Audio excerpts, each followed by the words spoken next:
gulanya ente titah ku Gusti Allah ke Singapura berangkat ya naik naon naik kumaha sakiana teh iya tepak ku Habib Nuh cai di Tanjung Priok plak teuas cai teuas eta Habib Salim bin Sumer kikiran make suku ieu teuas ieu teuas cek teh ayo berangkat lempang di luhur laut di Tanjung Priuk dekat Singapura geus kitu we merem-merem beda 20 menit cek Salim bin Sumer cek Habib Salim Beb atuh urang lempang ka Singapura waduh atuh ieu mah kira-kira teuas mah teuas bae kudu lempang mah kudu kumaha cek onceng itu bahasa onceng dah urang lempang ka ditu oh hayang geus kumaha tuh hayang rada cepetan bae cekel ku Habib Nuh bareng sat datang ka Singapura Masya Allah atuh cek Habib Salim da tutu gede teuas kos kieu mah atuh cek ai dicekel aja datang ka ditu mah Masya Allah kula ge bisa da lamun kos kitu teh mau haji pendi we dibawa ku kula ngan nya nama bentar agag syarat teh beunang bentar jana bentar agag teh kelekep ya pae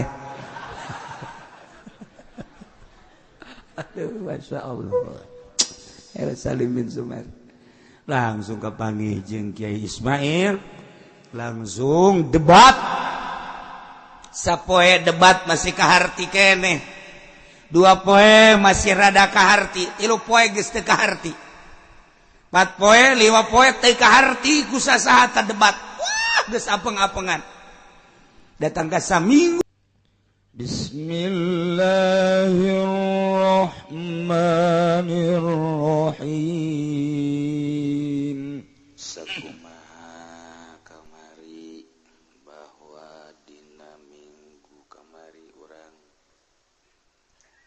udunan jang kepentingan ruba dek mere dek teu sarua bae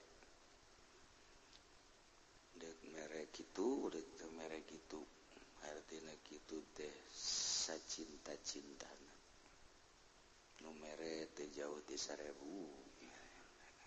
datang ka kesel anu ngitunganna kesel teu tertarik tapi da meureun sakitu ikhlas daripada 1000 teu ikhlas mending 1 juta ikhlas lah cenah kieu mah teu kadeulean ieu ku sasage ya geus pokona Allah ndeulekeun bae di kantong aya 100.000 nu dibikeun 1000 99.000 deh jang naon teh sia meuli pulsa Gusti da ka mana sia nelpon Jibril ambo sia wawaniana oranganan aya jelema ngaran Jibril juga teh malaikat Jibril di Amerika pernah aya jelema di ngaranan Jibril ku galedeg bener nih bisa beberapa kali boro-boro ngaran Allah benang urang boga anak di ngaranan Allah kecuali make Abdullah teradaon ya mah Jibril be bisa beberapa kali teh ngaran Jibril ku galedeg bae di urang mah lain Jibril ge ku galedeg bae deui taya si hade ya gagaradan teh taya informasi bahwa orang kitu naon udunan jeung kepentingan haul minggu kamari alhamdulillah 67 juta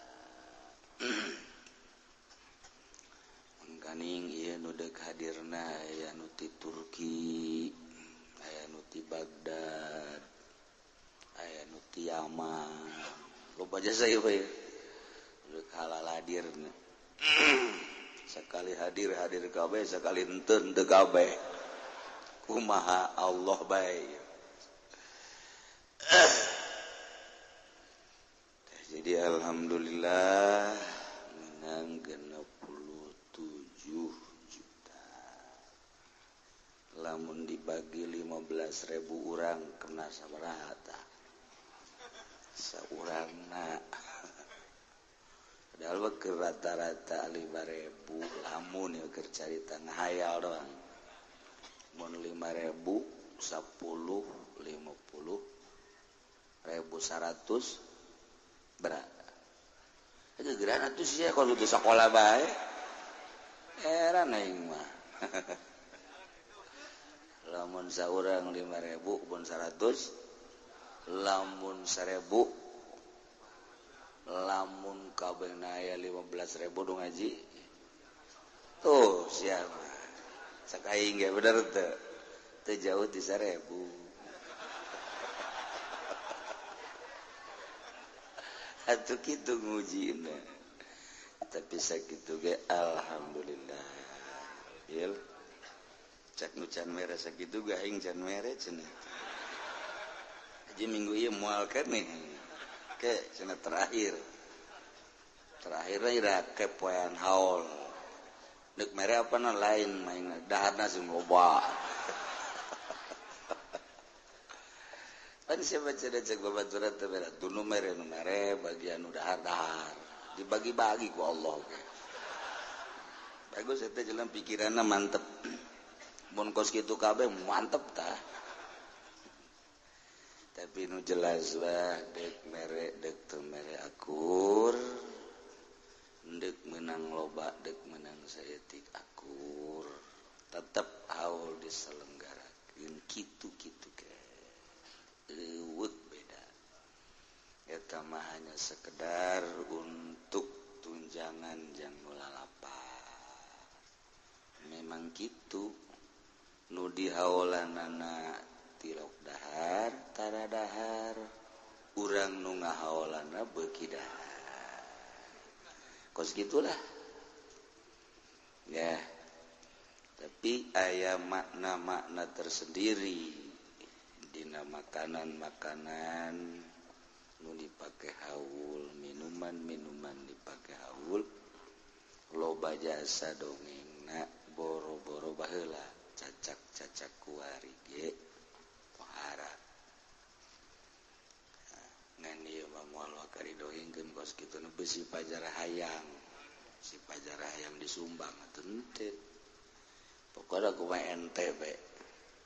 Dan Syekh Abdul Qadir lain lalagaan umur 13 tahun nyana keur arulin jeung babaturanana datang sapi ngomong sapi ngomong kanyana nanya ya Abdul Qadir lain jang ulin model kieu khuliqta anjeun didamel laisa lihadza khuliqta lain jang lalagaan ulin kieu cara batur maneh mah nyana ngadengekeun suara sapi kaget sapi eju dideulekeun ku nyana ndeulekeun deui teh sapi jadi bisa ngobrol umur 13 tahun jeung sapi di urang ge loba bisa ngobrol sapi jeung kucing jangan lompat ka ieu mah begitu lompat ngarandeg pas ngarandeg neuleuh arpah nu keur wukup di padang pas poe eta poe arpah jadi nu wukup di padang arpah teh katingali kadeuleu ku nyana masyaallah ngayapakna jelema nyana kikieuan ka matana beunta aya deui dibukakeun hijab ku Gusti Allah percis kos urang lamun pas mencet HP blak weh susu masyaallah eta ge sarua dibukakeun hijab sarua haji pendi pagawean eta aduh Gusti Allah agung tuh batur umur 13 tahun teh geus dibukakeun hijab ya Allah urang mah tuh geus datang ka deuk paeh kuis lain di hulu bae ka kelek segala kabitis geus aya kaliwat teh boro-boro dibukakeun hijab urang resep dage ka ibadah can aya komo nikmat mah man taqwa adnan nasib at-tasdiq wa taslim lantaran perjalanan tasawuf perjalanan thariqah menuju ilmu hakikat melalui thariqah hese saha pijeleumana nu endek wusul ilallah hese lain lalagaan hesena emang kubahas hesena cenah geus sapira zikir oh lain zikir tapi ngabersihan hate ulah aya ria ulah aya ujub ulah aya takabur ulah aya hubul ja ulah aya hubur riasa ulah aya hubul dunya ulah aya godob ulah aya jahlu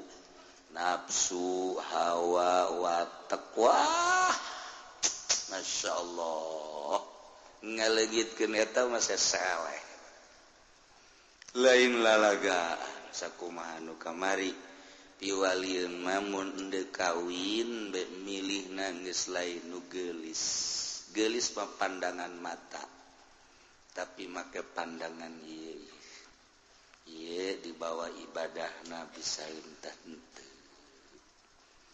kitu geus teu neuleuh rupa sebab rupa mah sakadar dedeleuan mata dedeleuan mata lamun ku urang dihayukeun bae moal aya anggeus dedengean mun ku urang dituturkeun bae moal aya anggeus aambean mun ku urang dituturkeun sakumaha watekna kahayang ambe kahayang ceuli kahayang mata atuh moal anggeus datang ka pae terus we urang nutur-nutur kahayang mata datang ka dagang teu nyaho aturan nutur kahayang ceuli kahayang sungut dagang di pamarentah henteu make aturan kulantaran nuturkeun kahayang mata manggih awewe urang Karawang geulis mulai geus nu di imah ditinggalkeun aya sawah sakotak dua kotak dijual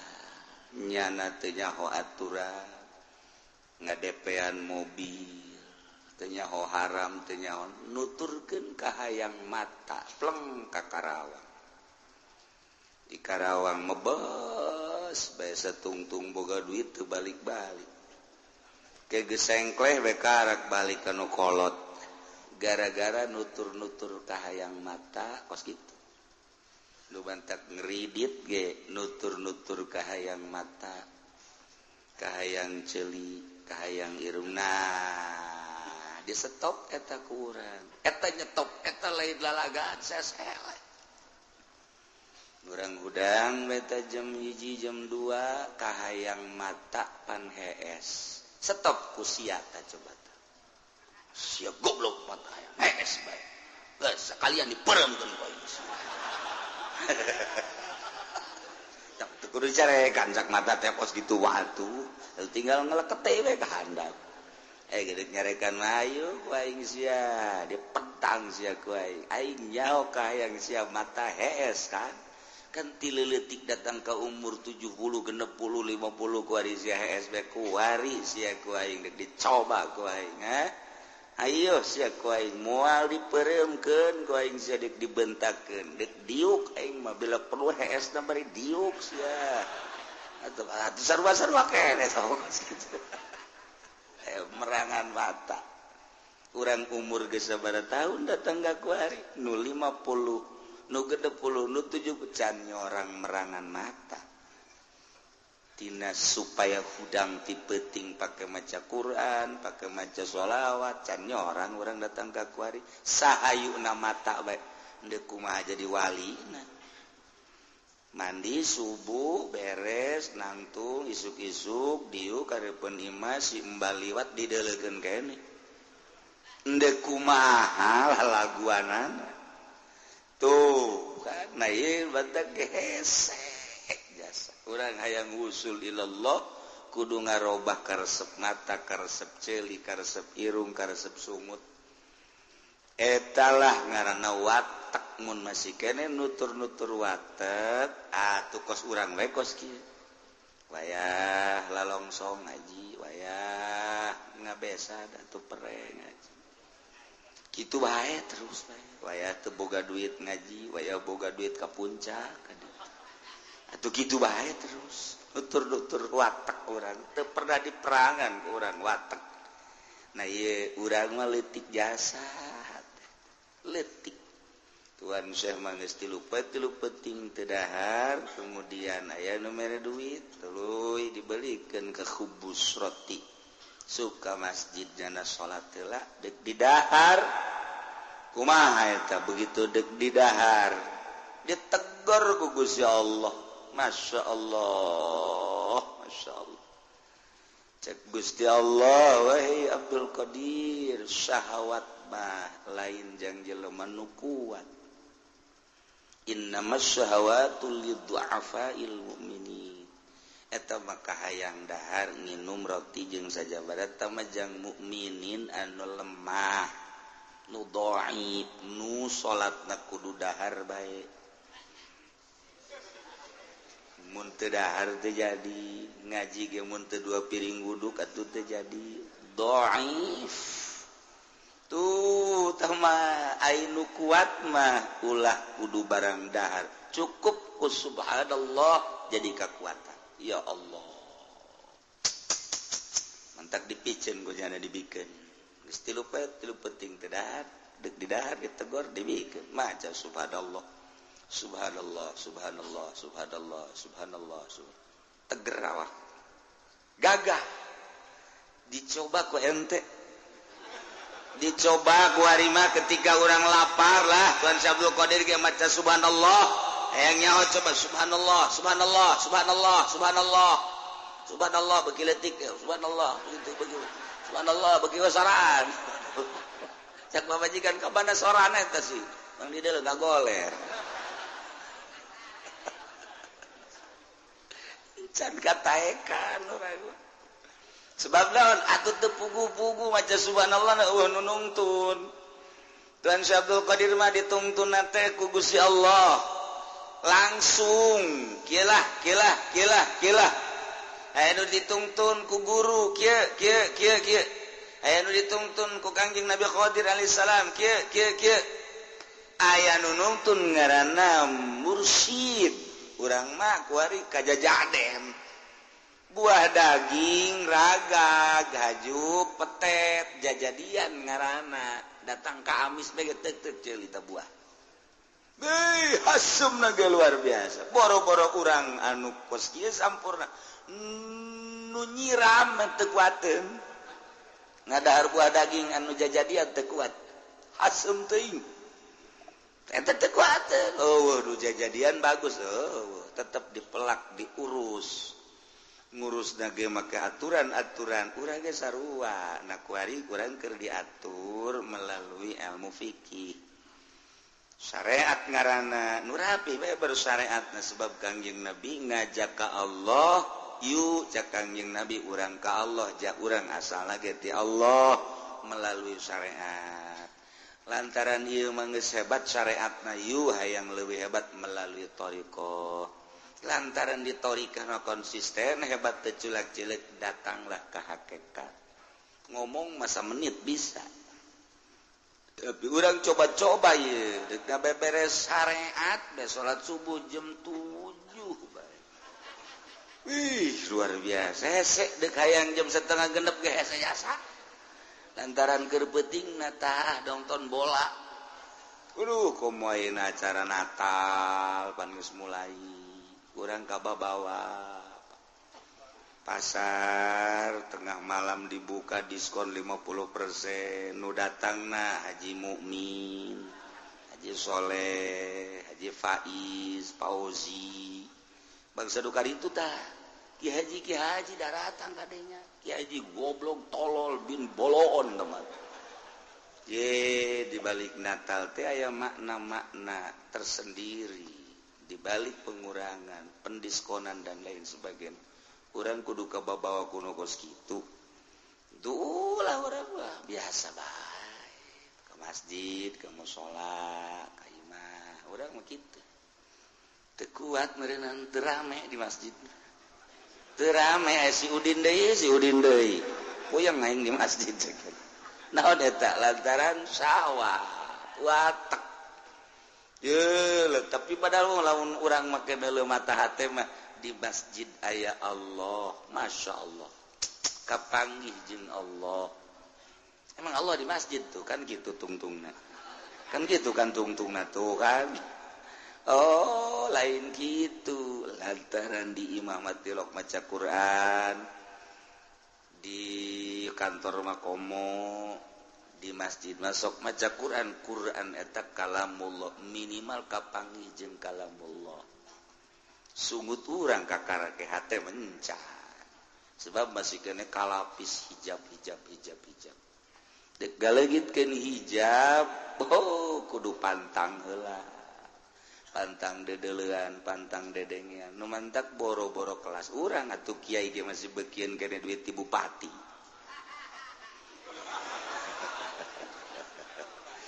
kumaha usul dah tuh masih kene nyeun proposal kiai masih kene beuki ka duit kos kitu ulah jaritakeun wali teh kos kitu mah ulah mendingan nyaritakeun nyandung bae geus mah nu sok nyinan proposal mah tuh teh jauh mentek hese dituturkeunana babna bab dunia pantama bab bangunan walaupun syiar jauh keneh teh ka Gusti Allah jauh lantaran aya muatan di jerona aya unsur ria jah dan lain sebagainya teh dibere bae ku bupati marahnya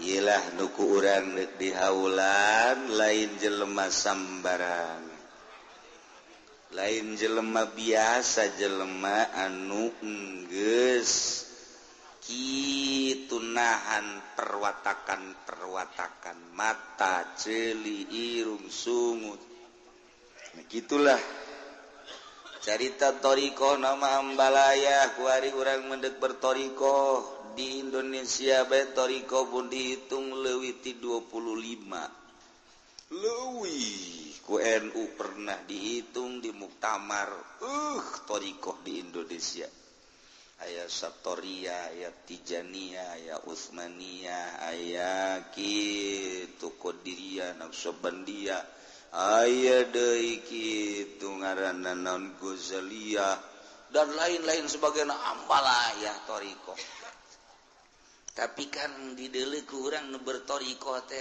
eta tadi nyokotan duit larangan-laranganana dagang limbah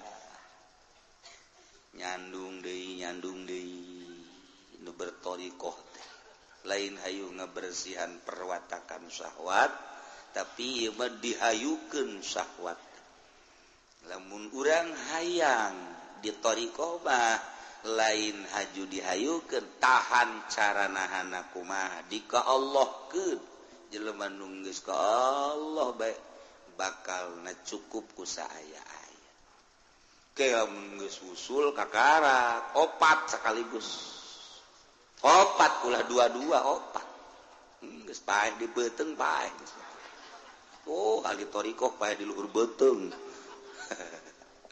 nah iyalah urang hese caritana mun caritakeun ibadah ka Allah nu pohara supaya mantepnya wali bah geus eueuh we pikiranna naon hiji we Allah dumantak tuh keur carita Syekh Khalil Madura nyana keur mondokna keneh di Tuban we geus bisa nyeungseurikeun lain nyeungseurikeun teu karasa imamna lantaran di jerona aya sanguan nyana teu daekeun berjamaah seserian nyana makanya salat maghrib panarita salat maghrib keur majuna ghairil maghdubi alaihim seserian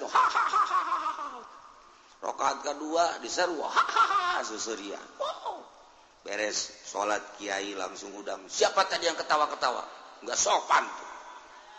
Waduh, langsung akhirnya ku santri-santri, iya, kamu Khalil, kenapa kamu ketawa-ketawa? Hah? Ngeganggu orang sholat, beres kamu. Lantaran di non gitu ditanya terus, saya makanya ketawa terus itu di hati kiai, di imam ada nasinya. Kaget kiai na. Orenganan eukeur tadi maca Fatihah teh nyana teh lapar. Jadi nyana inget ka bakul keur diaduk-aduk sanguna. Keur ngakeul lah cek urang. Langsung dibawa ka imah. Berarti lain jelema sambarangan ya mah masyaallah. Tuh, geus kanyahoan ternyata. Nyahoan teu daek berjamaah nyana. Teu daek berjamaah lantaran di jerona. Aduh, lamun ka urang Ki Holil geus moal jasa.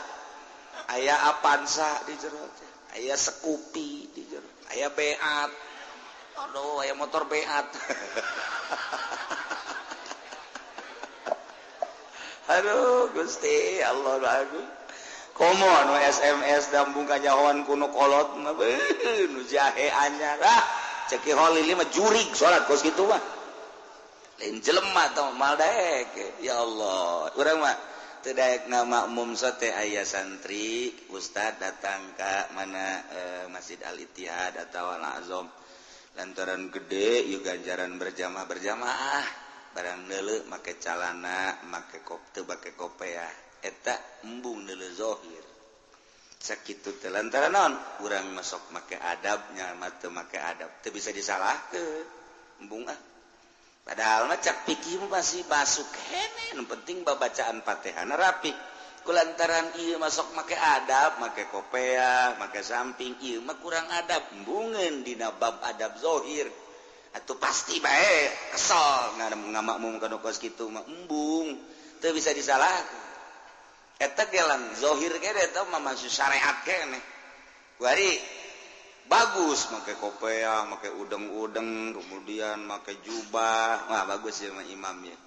pas majeunanya mulai setar bismillahirrahmanirrahim alhamdulillahirabbil alamin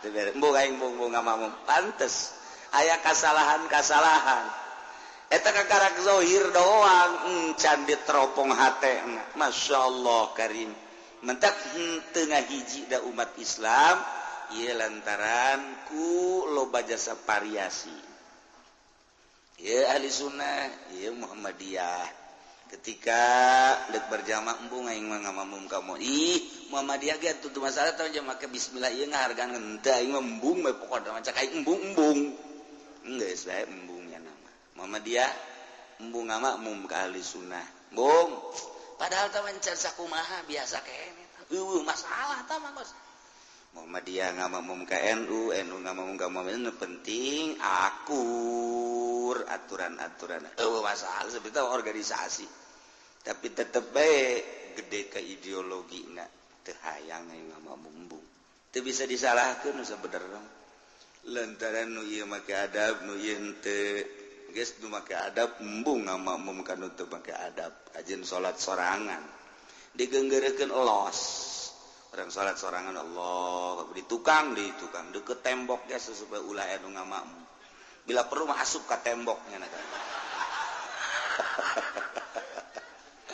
udah sia tembok aya di makmum embung aya ngamakmum embung teu bisa disalahkeun aya makna tersendiri di jero hatena sebab naon jang naon aing ngamakmum ge sebab geus kitu maka lepis teu pake kopiah budak sakumaha deuk nonton film salat ulah deuleu zahir da batin dah zahir da kos kitu komo batin si ulah sok nyanyahoanan geus aing mah nyanyahoanan kumaha aing bae teu bisa dihijikeun geus teu bisa dihijikeun ka jeung kumaha gitu sebab naon nyahoeun nyana lah kos kitu tuh eta kakarak zahir kobo mus nyaho ka batin kurang begitu ndak ngamakmum ka kiai geus nyaho ya batin waduh proposal can turun batin da wah malah hayang dikiaikeun hayang dimamakeun embung ngamakmum dah teu bagus pan deuk ka Allah ieu teh ya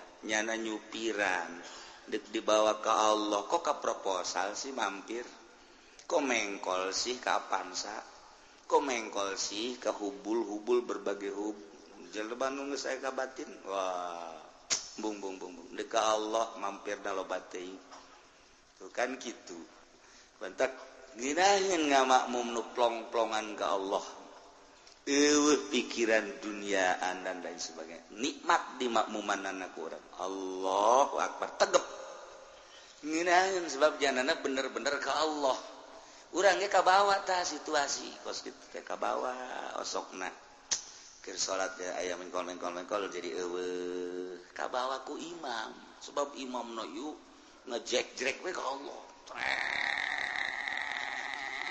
kos dalang ngejek-jek wah gina beda karasana ongkos ceramah kiai bagus sih dalilna loba tapi kabaca we kurang sentilan Golkar karti ku aing berarti di balik ngaji aya muatan Golkar di balik ngaji aya muatan Petilu di balik ngaji aya muatan PKB di balik ngaji aya muatan itu urang ge di balik Natalan aya muatan di jero ulah urang salametkeun awak urang akidah urang ulah kabawa sakaba-kaba moalila urang hirup di alam dunia besi jadi mamala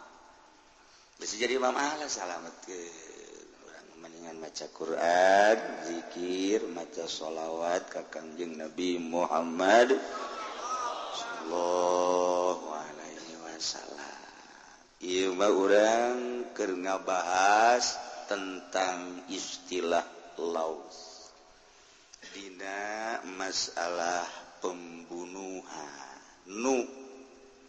lamun aya nu ngabunuh seorang terbunuh pelakuna kan kudu dijelaskan saha pelakuna oh iya nu tinggalin ieu saya haji keluarga Haji Asmawi Cikupa Talaga Haji Atinah binti Haji Aswi maut kemari kemudian Abbas bin Haji Amsar Al-Fatihah Bismillahirrahmanirrahim Alhamdulillahirabbil alamin arrahmanir rahim maliki yaumiddin iyyaka na'budu wa iyyaka nasta'in ihdinas siratal mustaqim siratal ladzina an'amta 'alaihim ghairil maghdubi 'alaihim waladdallin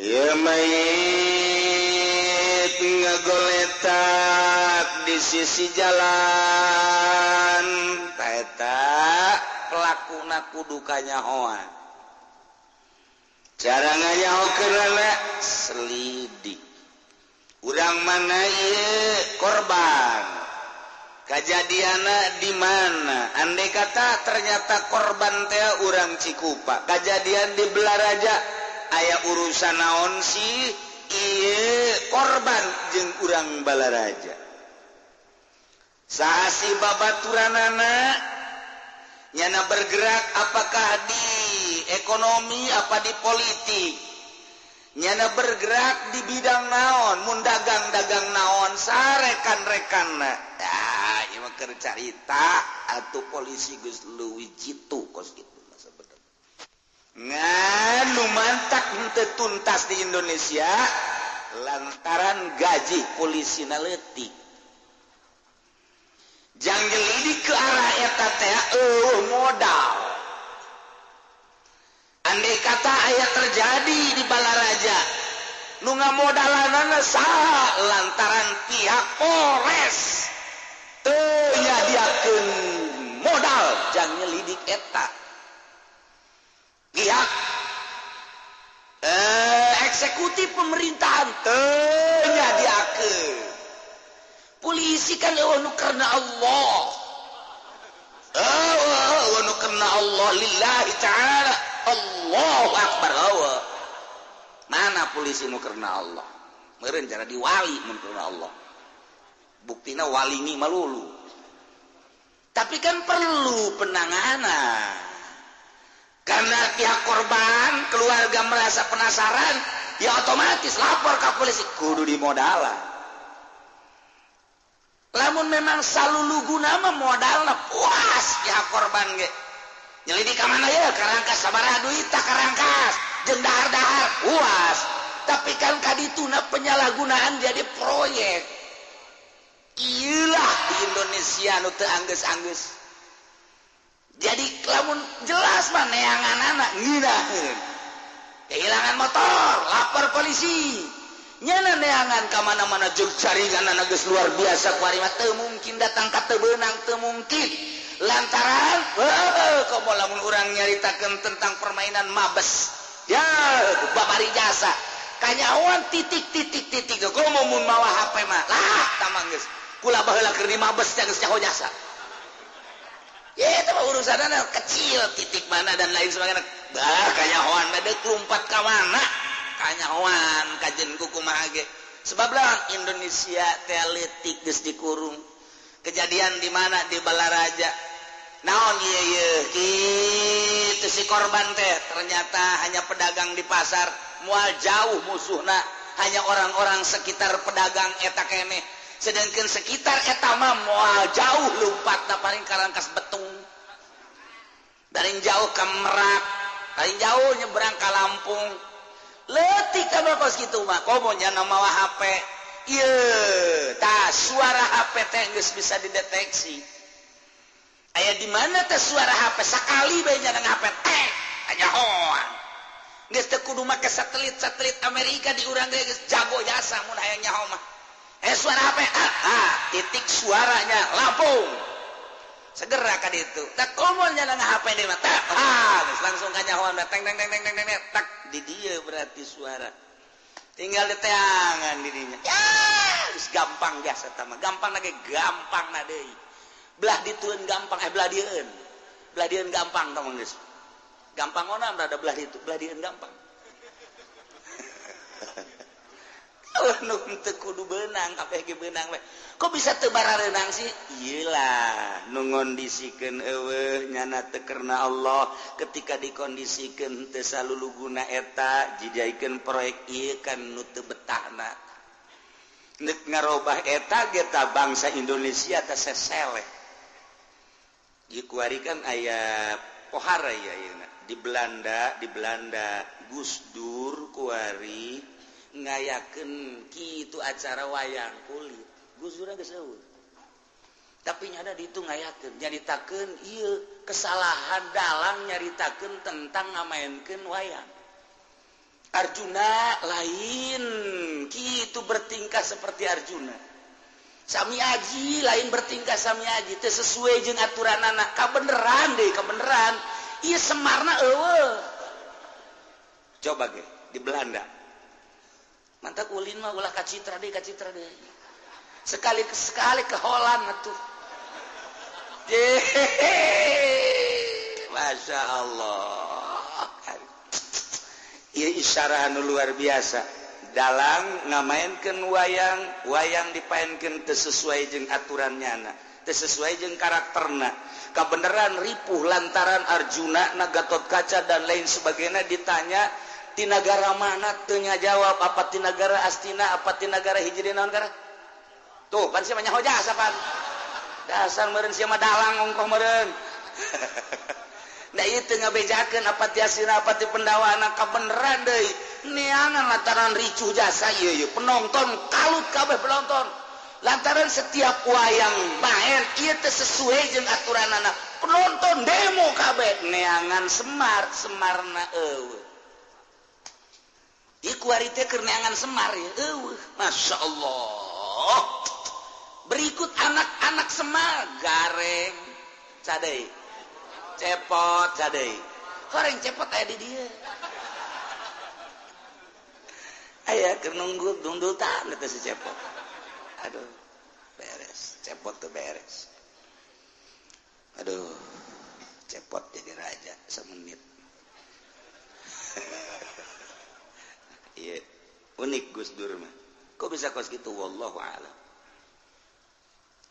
Jadi tegarti Gus Dur geus maot. Tapi masih keneh seperti eta.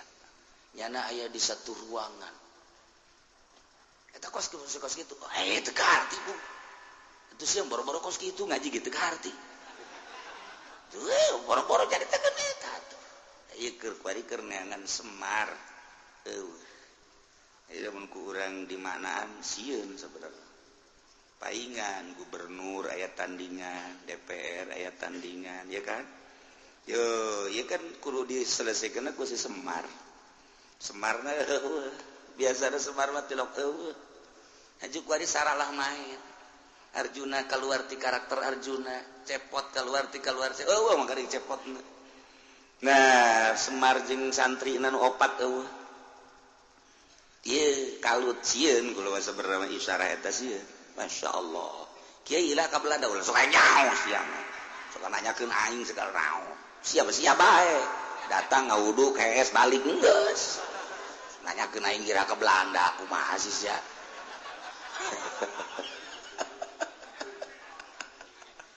ya Allah ya Rabbi sieun mah aya risi mah aya masyaallah wagari Semar kan sok nasehatan Semar eueuh ya Allah ya Rabbi ieu lah Indonesia kuari keur teu boga Semar dalangna keur teu nyaho aturan mana nu kudu iraha kudu dipaenkeun teu nyaho waktu tiga urang manggeus bae tah ulah jaritakeun kos kitu teu masa kadar siloka ku ari mah urang nglobakeun istighfar ka Gusti Allah Subhanahu wa taala di tengah-tengah kakalutan politik ekonomi budaya urang mah biasa bae ka Allah abeh tentrem abeh tenangkeun bae batur mah urang bae ulah milu kacok ulah ya Allah ya Rabbi nah iya ya kos kitu ada Gus Dur bata aduh rada aneh oge nah pelakuna mesti lamun nyaan di tangan gampang ieu mah nu terbunuh ge pelakuna teu kapanggih lain teu kapanggih teu dikondisikeun ketika dikondisikan jadi proyek ieu nu beratna sehingga jeleba kuari leungit motor geus embung lapor ka polisi bung lah urang gitu waduh ilang ayam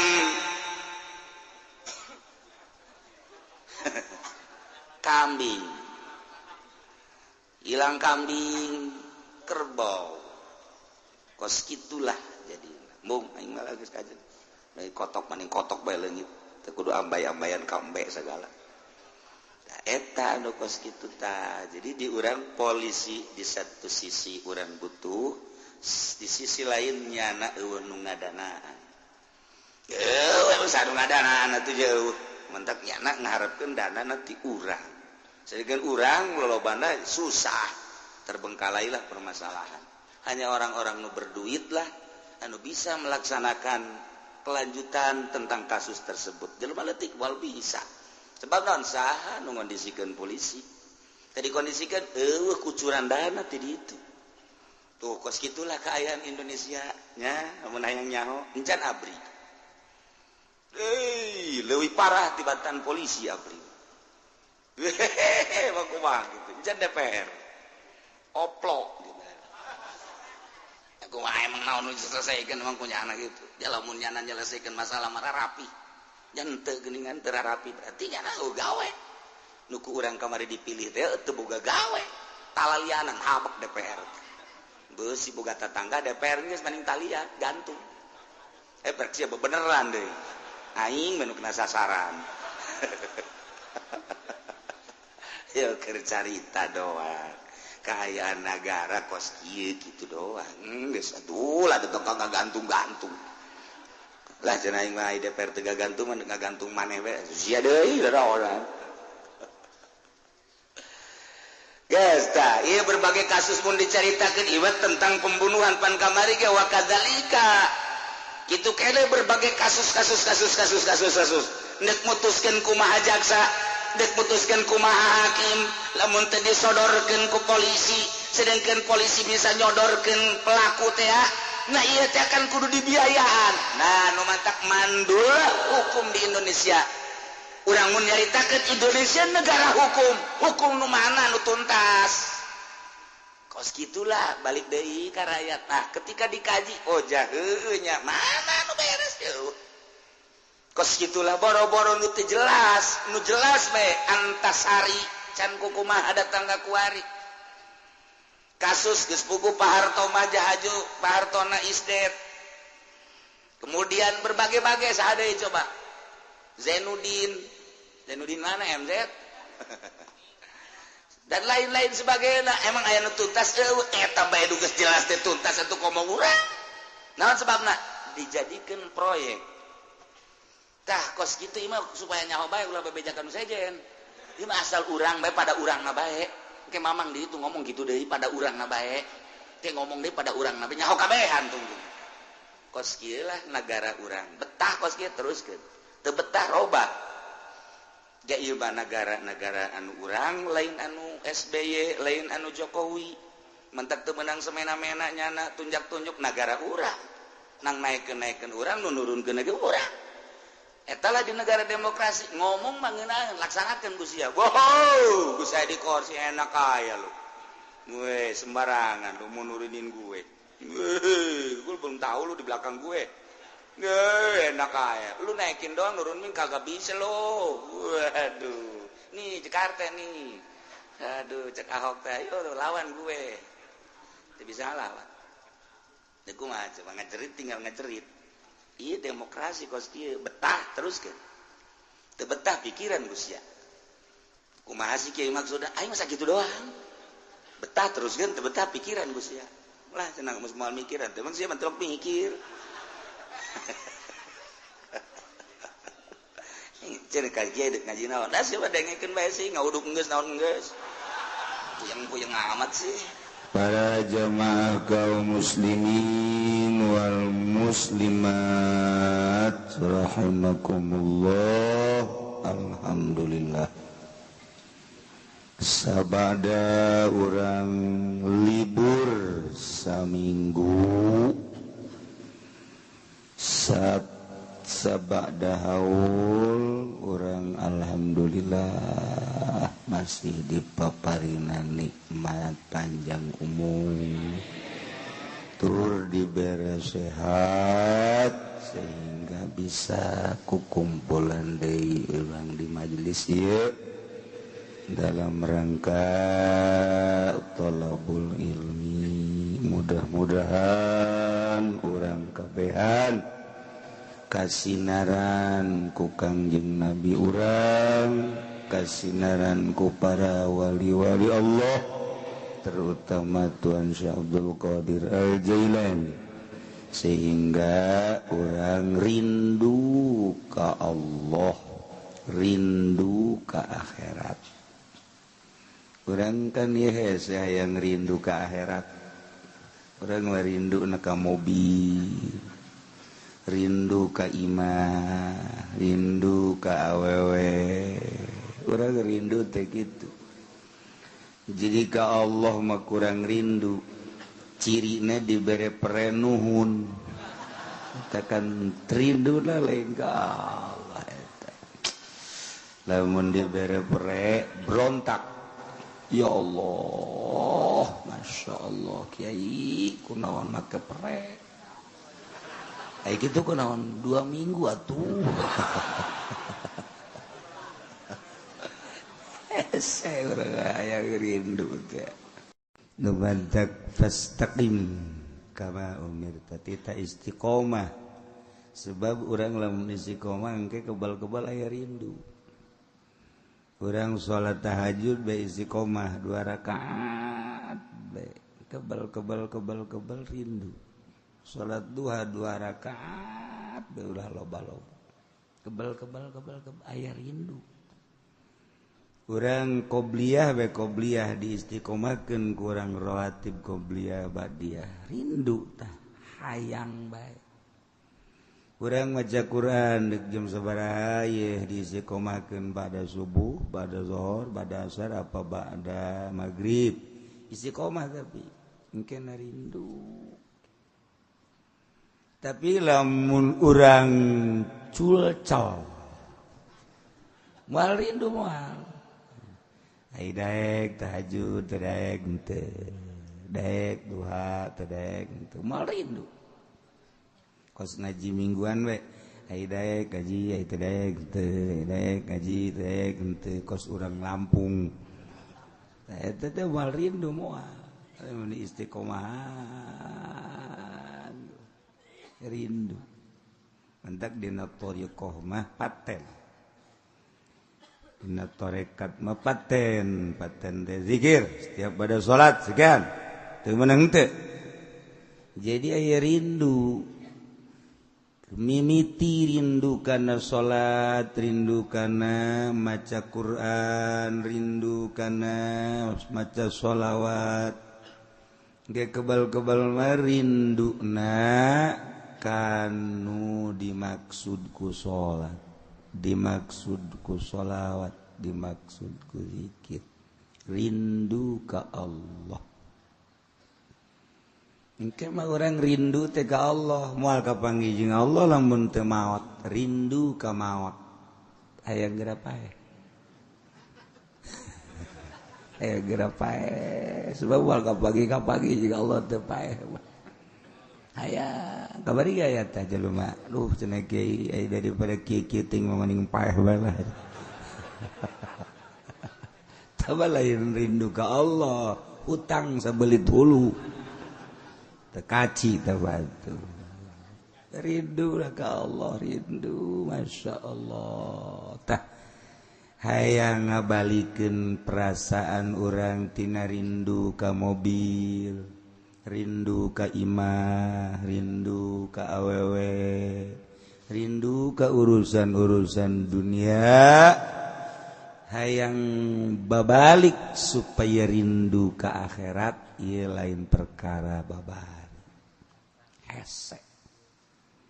hese ngabalikeun perasaan eta teh kudu make proses hiji ngabaturna kudu nup osok rindu ka Allah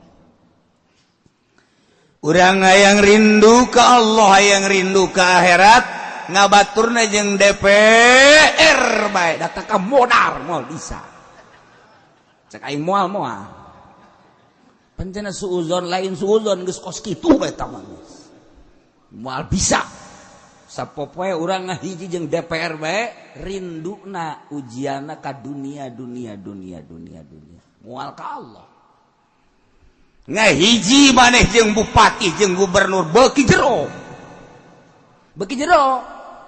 lain jore bupati jeung gubernur jeung menteri lain ngan urusanana teu kaluar ti dunia datang ka teu kaburu zikir datang ka teu kaburu urusan ngaji moal rindu atuh ka Allah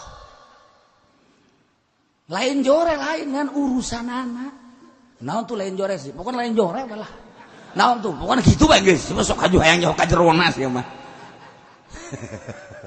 oh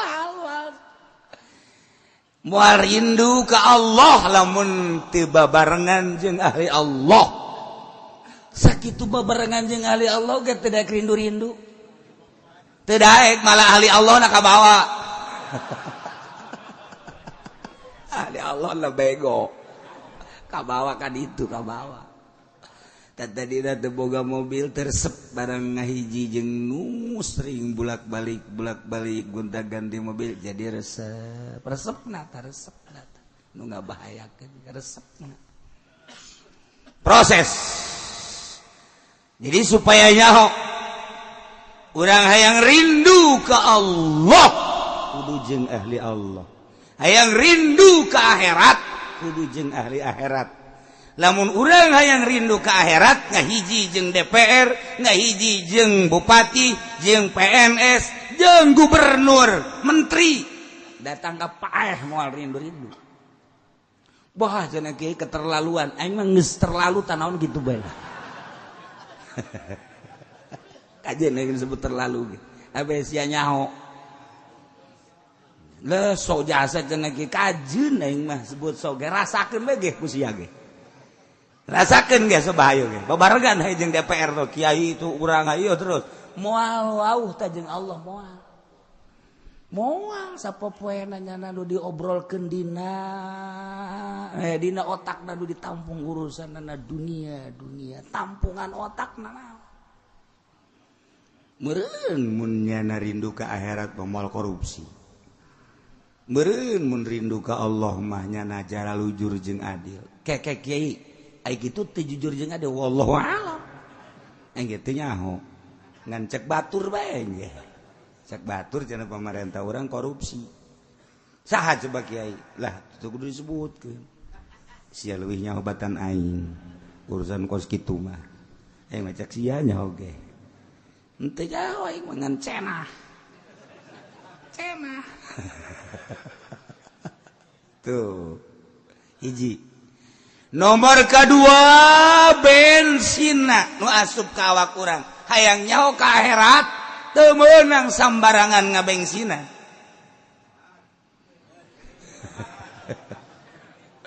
Motor di bensinan ku minyak tanah merebet kajian ku kumage. Wow, untung bisa lempang kewe. Tapi seminggu 2 minggu masa rusak ta motor. Rusak komo di caian. Ye sarua awak urang bensinna salah malah jeung Allah. Padahal wal akhiratu khairul laka minal ula. Akhirat teh leuwih bagus tibatan ula dunia. Tapi orang tetap dunia jeung dunia jeung dunia. Kunaon? Ngahijina jeung ahli dunia. Satungtung urang ngahiji jeung ahli dunia, dunia bae. Kemudian atuh bensinna. Kudu nu jelas. Kudu nu jelas. Mobil balap, motor balap teu sambarangan ngabensinan. Beuh, maka bensol. Mobil balap, motor balap emang ngabensin akurat teu bensol. Bensol pada di kapal, kaja di mah keur diluhurkeun baheula.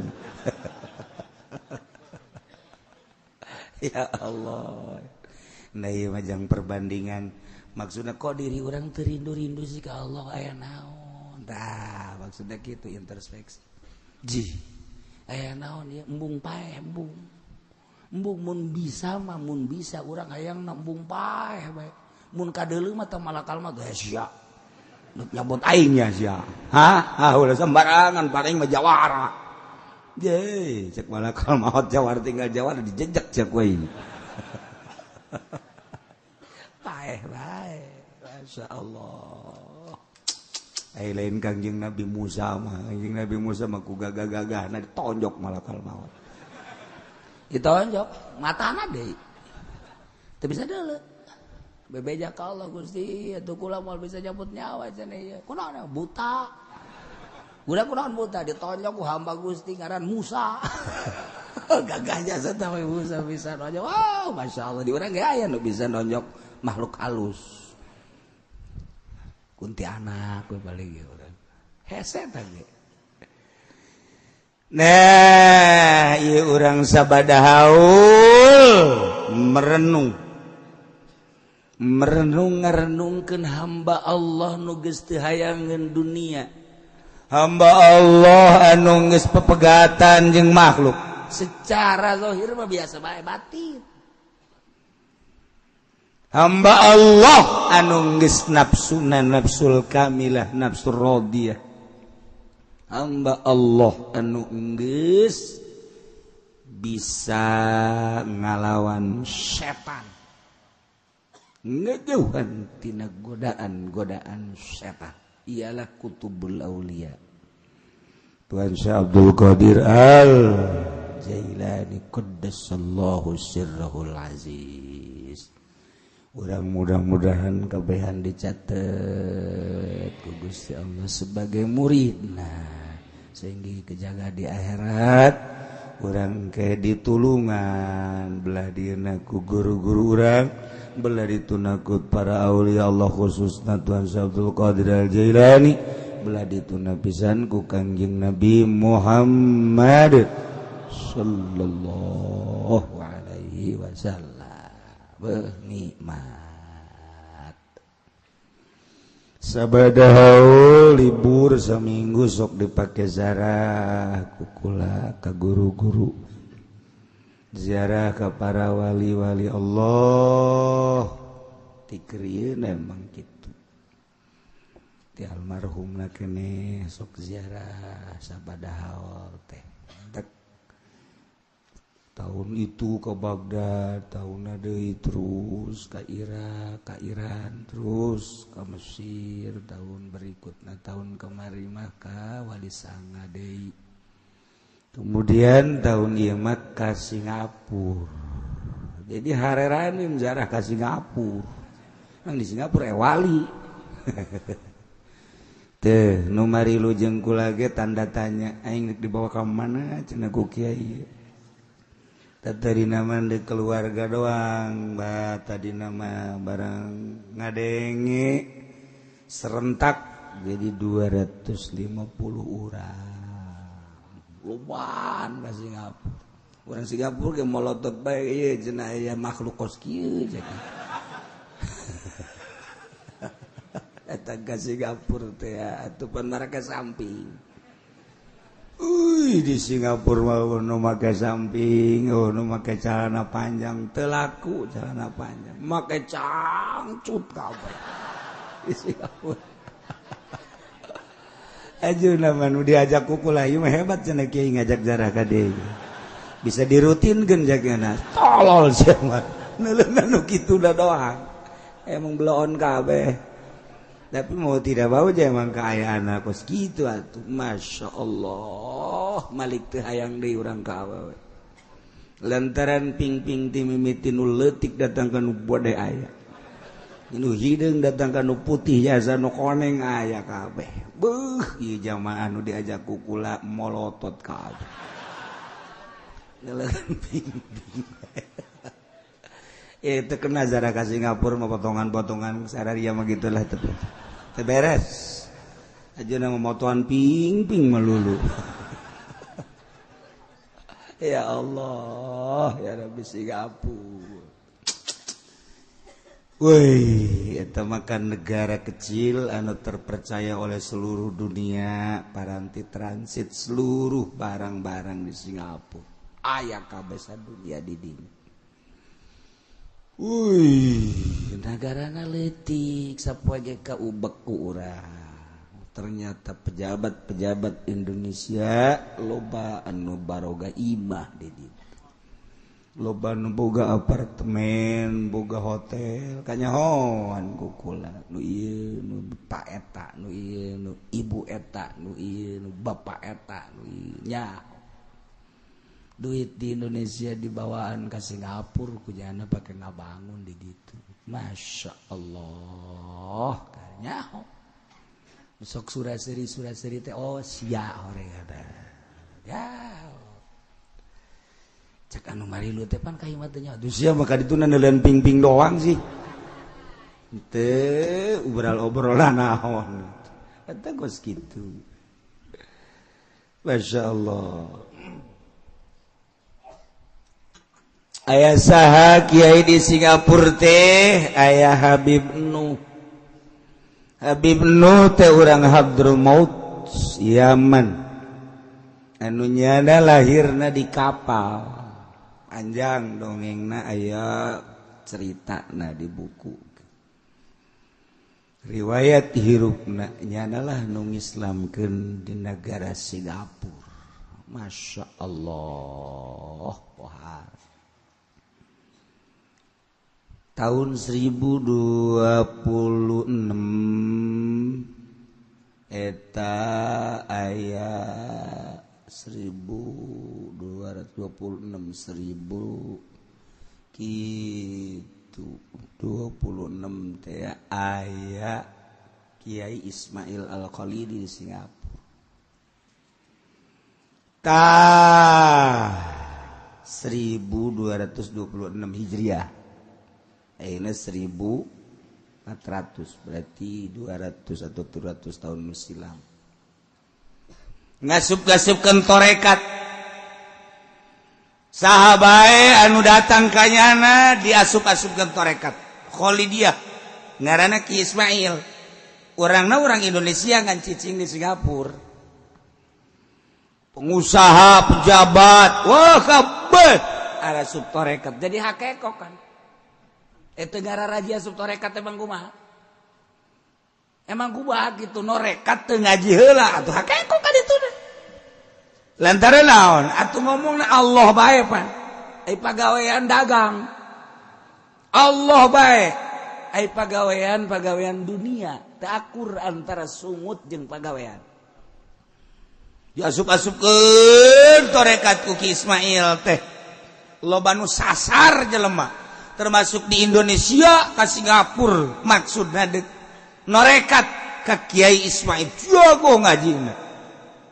Wah, didinya acak-acakan ieu urusan akidah. Pas di urang aya Salim bin Sumer guru Syekh Nawawi nu ngarang Safinatun Najah. Anu dikuburna di Tanah Abang. Nu didongkel sababaraha kali dek dipindahkeun ka Bogor teu bisa mentak ayeuna pas di mimbar Masjid Tanah Abang.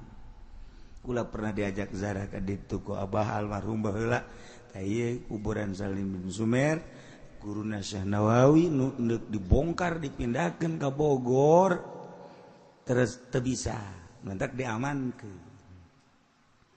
Salim bin Sumer munajat ka Gusti Allah hayang gabangi jeung Kiai Ismail Al-Khalidi ngadua ka Allah dina isyarah doana ilham kudu didatangan ka negeri Singapura.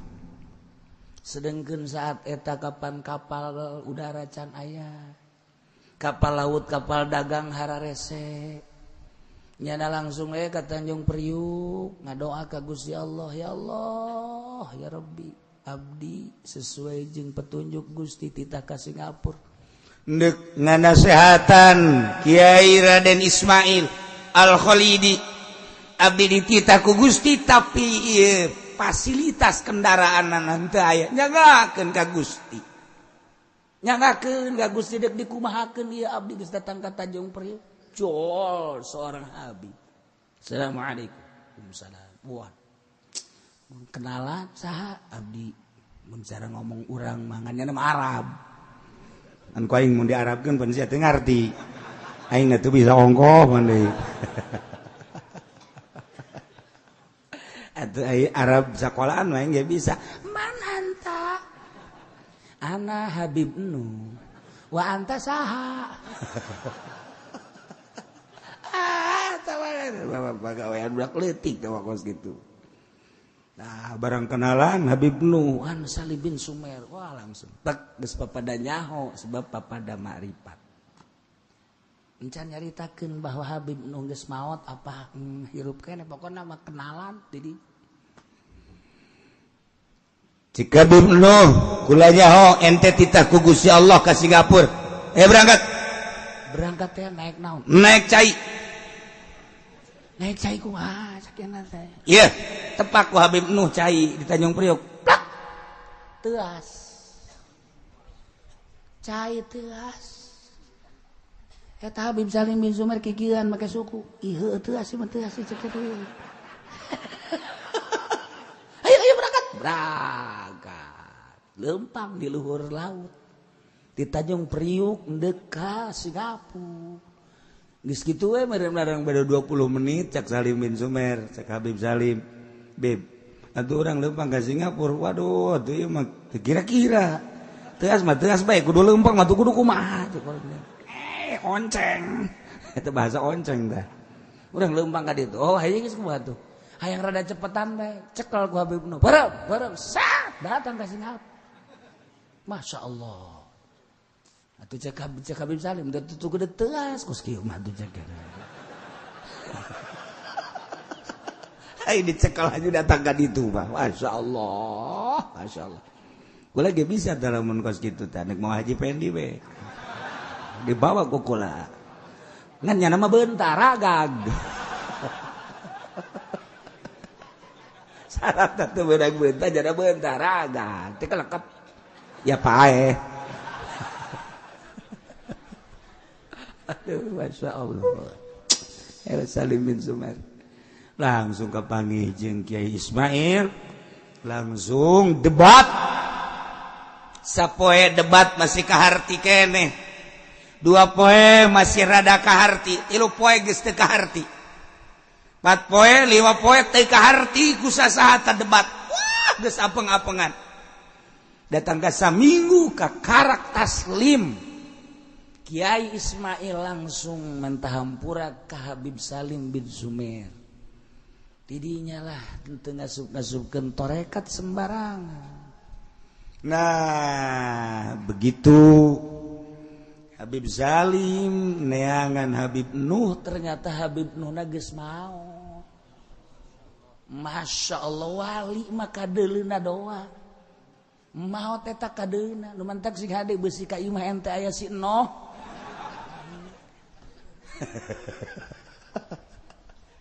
Kos gitulah. Teu saeutik jelema kapagi jeung Syekh Syarif Hidayatullah jeung Maulana Hasanuddin, Syekh Yusuf.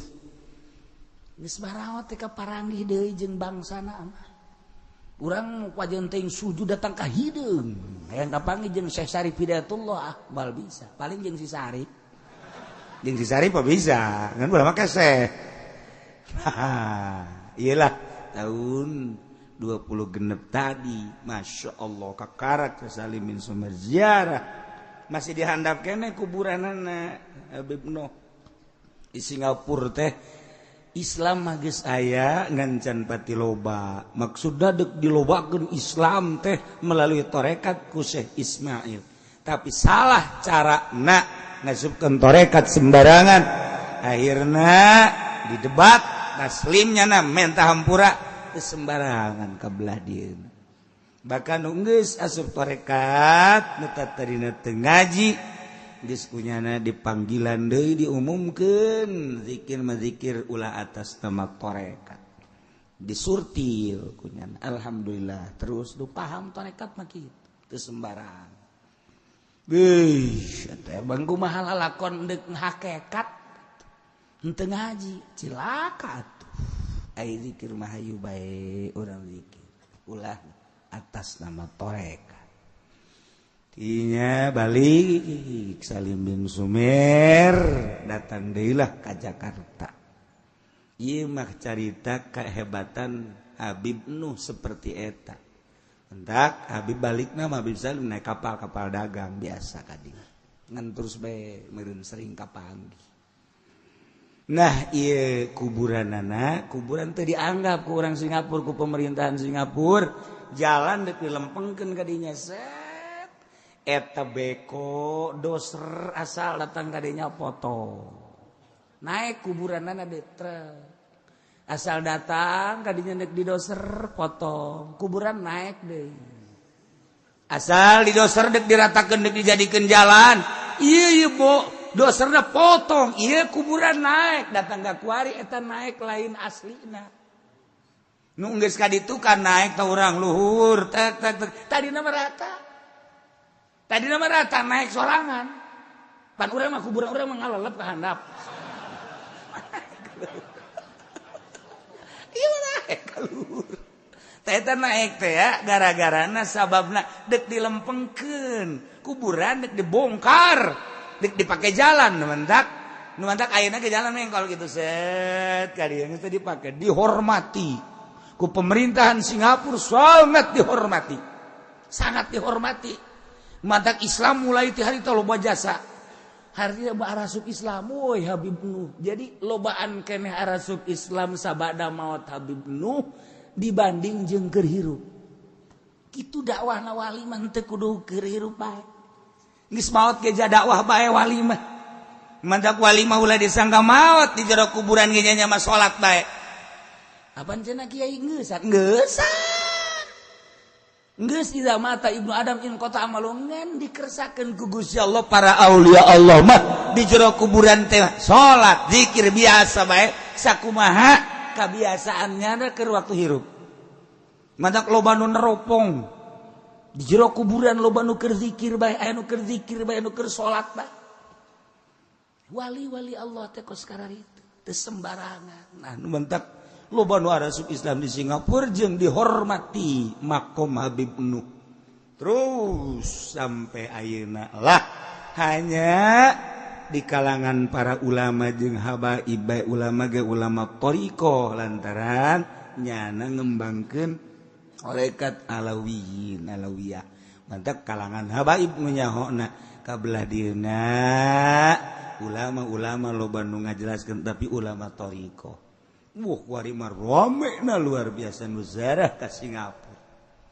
tuh diajak zarah kukula ka ditu ka Singapura naik biasa kaluhur loba dongeng-dongeng anu unikna karomah-karomah Habib Nuh diantarana eta jeung Habib Salim bin Sumer nu ngaran kitab Safinatun Najah guru Syekh Nawawi At-Tanara Masya Allah ngan eta doang sing kuat tentang itu kudu make kacamata kuda artinya kacamata kuda mah lalu akli kurang aduh deres teu make calana doang mah teu make kutang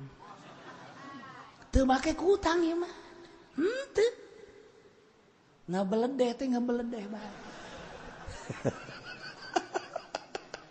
Singapura aduh aya salah sahiji jamaah nu kukula di toilet ka dieu enak kayak tu deuleu tuh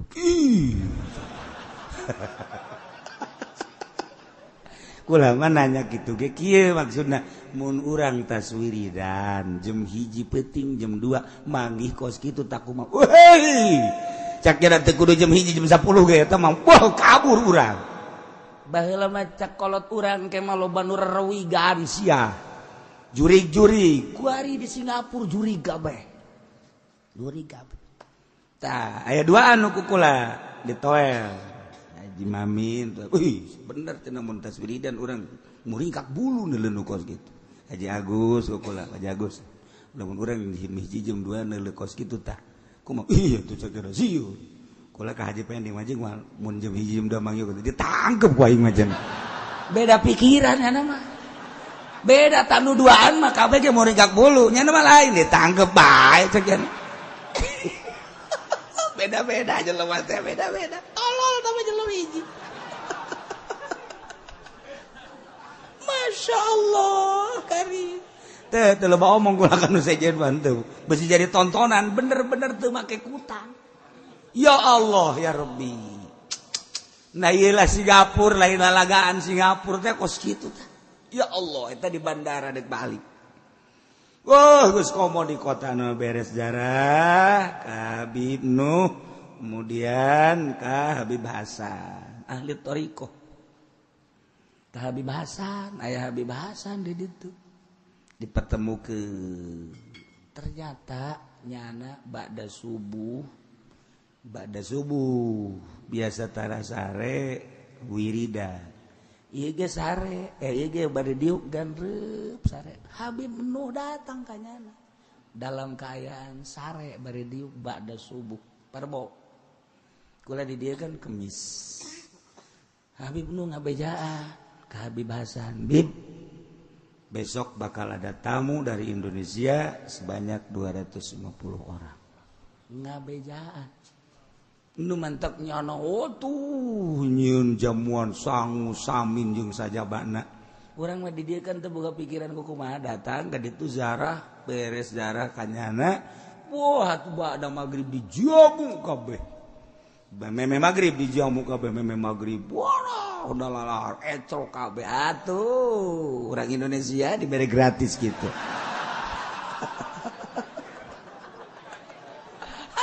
bisa daek-daek wae.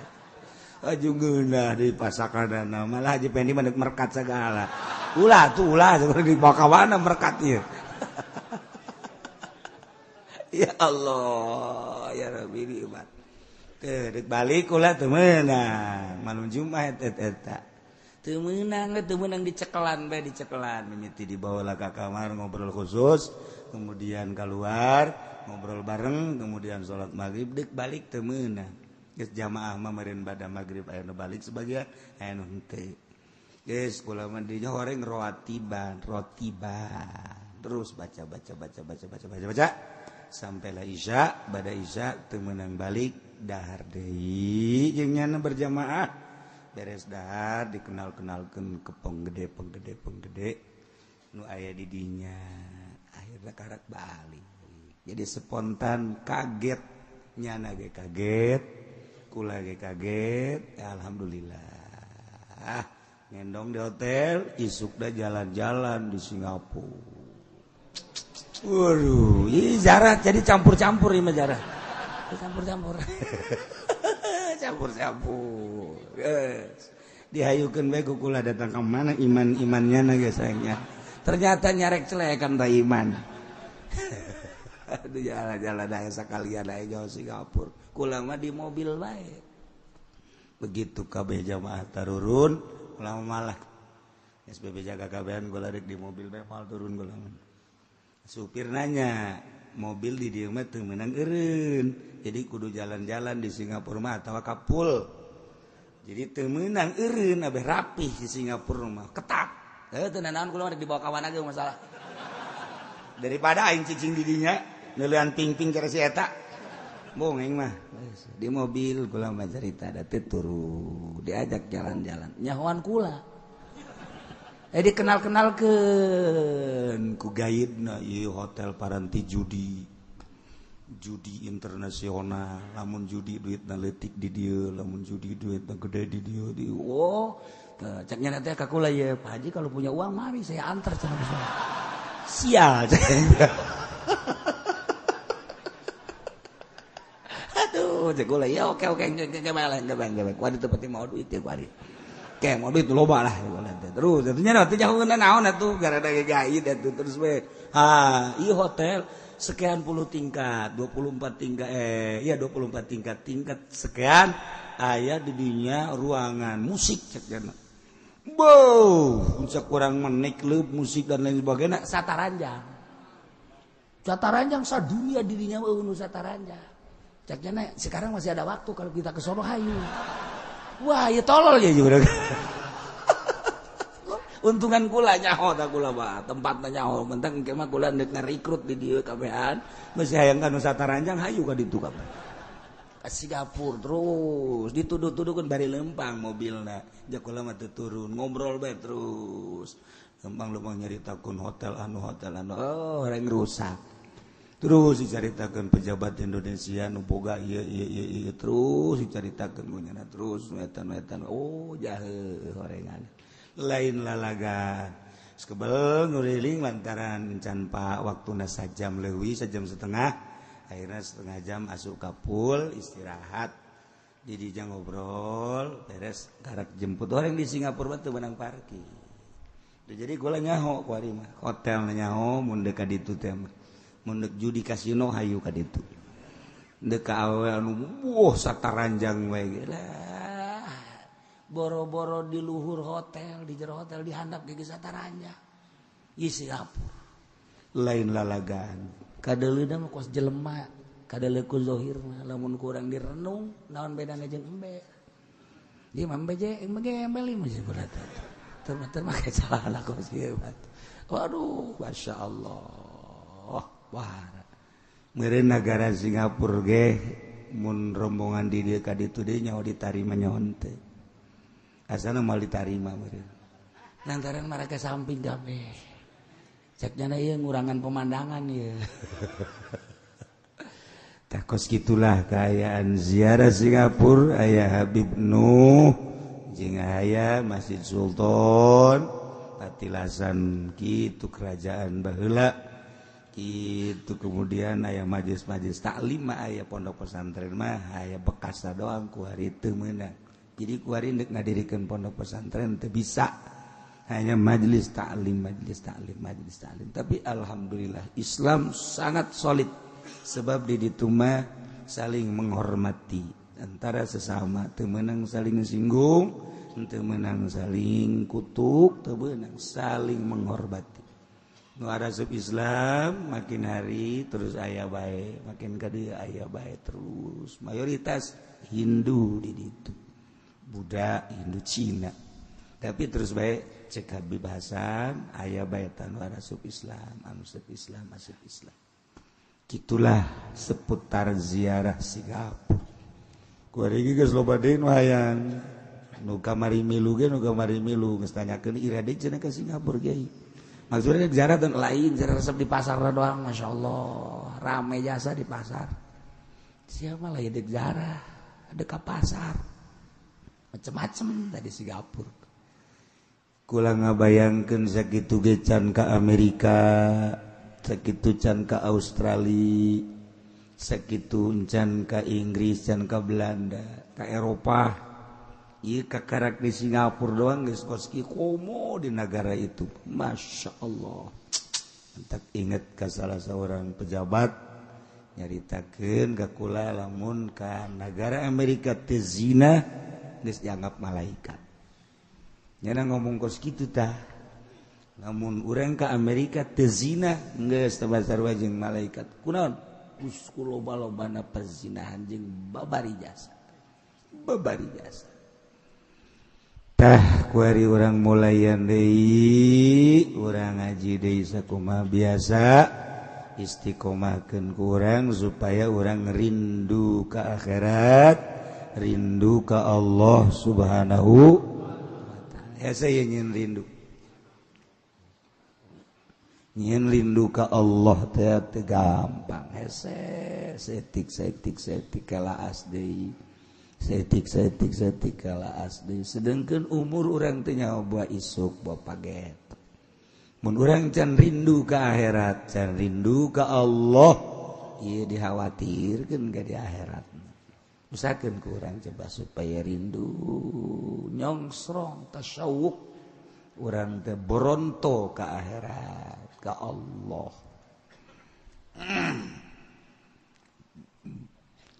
Walabdi khamsuna wahadul abdi arihad hamba jelema aya nu merdeka aya anu teu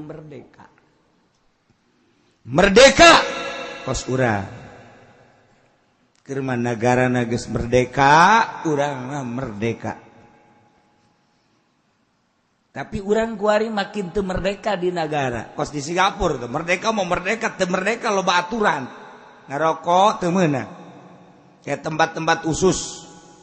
Namun ngarokok di ruangan di hotel tergantung aturanana aya anu 3 juta, aya anu 5 juta, aya anu 10 juta. Urang ngarokok 2 juta. Tangkep.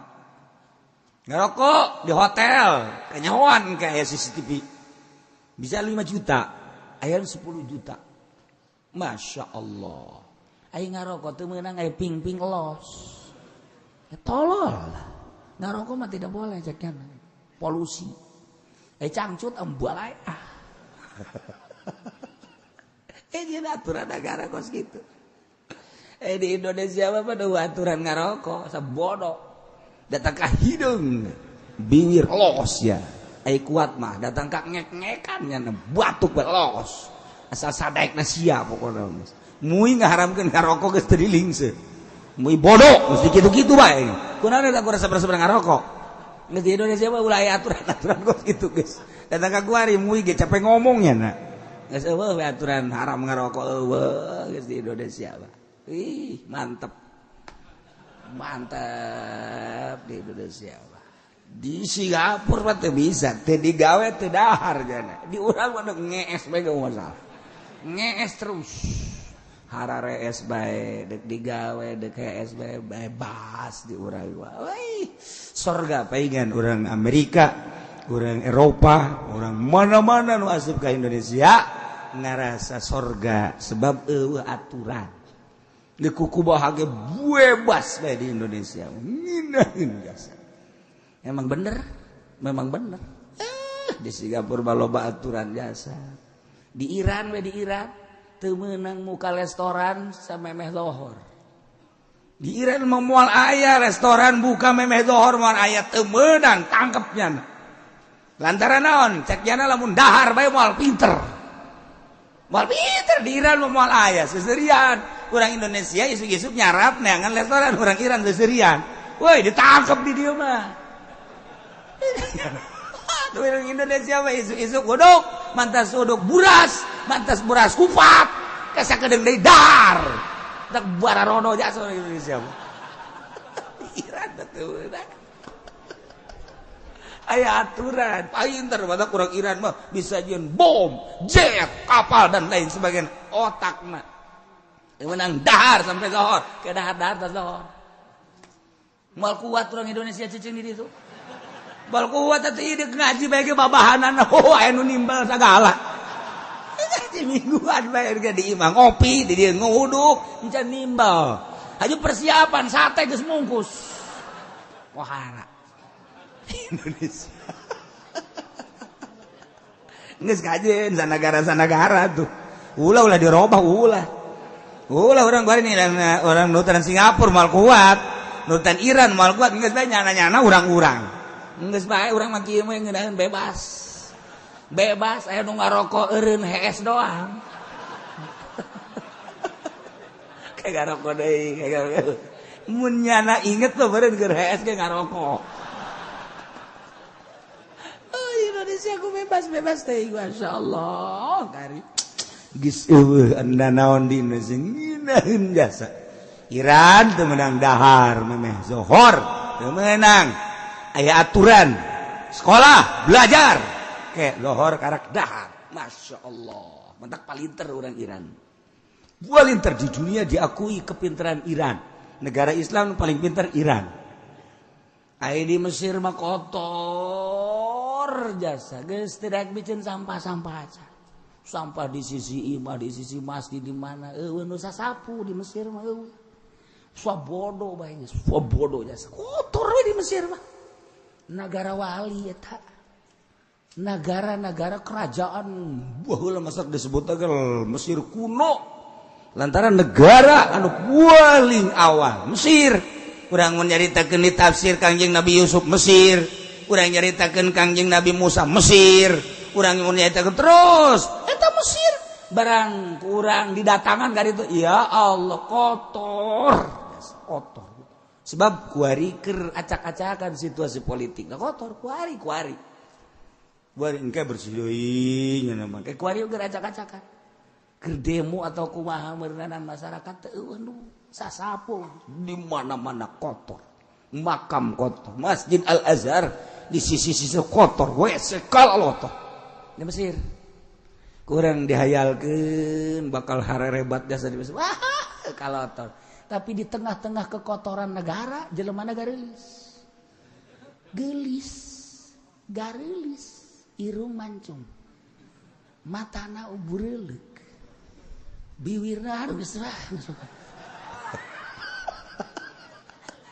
Di Mesir mah pohara, garelis kararasep, padahal negarana kotor. Di Singapura negarana bersih, penjelemana mah biasa bae. Di orang luar teman udara ratang orang Singapura mah para resek atuh sapira encek. Biasa bae, tapi di Mesir kotor. Beuh, mun deui jelema negara ranteng kararasep. Haju, gerelis urang Mesir mah lain lalagaan. Beda-beda ku Allah. Di Indonesia bebas. Bebas dek kumaha, dek HSB los. Dek dagang belo, datang penting dagang 24 jam. Online dagang terus. Sabodonya anak baik. Di sisi masjid dekat masjid dekat itu sabodo. Aya aturan ngarendeng yang masjid dekat masjid. Salah di Indonesia bagus gitu baik geus Indonesia sabodo baik geus. Salah hukum urang. Geus bebas tenang. Pemajikan batur los dibuah baik. Bebas. Di negara orang benar-benar sorga bebas geus nu geus pernah ke Eropa, ke Amerika, ke mana tetap paling ngeunah Indonesia. Dirasakeun ku urang emang ngeunaheun sebebas teh lain dalagan bebas. Negara itu orang di aya tempat di Singapura mah ngarokok. Tempat ngopi biasa aya, tapi ditungguan ku batu di sisi maksudnya cakula itu naon baju koneng goreng keur nungguan kotoran urang indit langsung jadi kotoran di Singapura mah kok kotor naon bae jadi tarungguan jadi ku hebat-hebatna aturan negara seperti eta di urang mah pan bau sidane macet banget cai teu leumbang cai juga ngeruk-ngeruk itu ente di urang mah kos gitu tah sok di Mesir deh di Singapura pohara ketat kebersihanana bersih pohara sampah hiji-hiji aja tangkep kurang lamun itu nanggar sembarangan tapi di Indonesia mah geus kieu kumaha urang wae ngeunaheun nikmat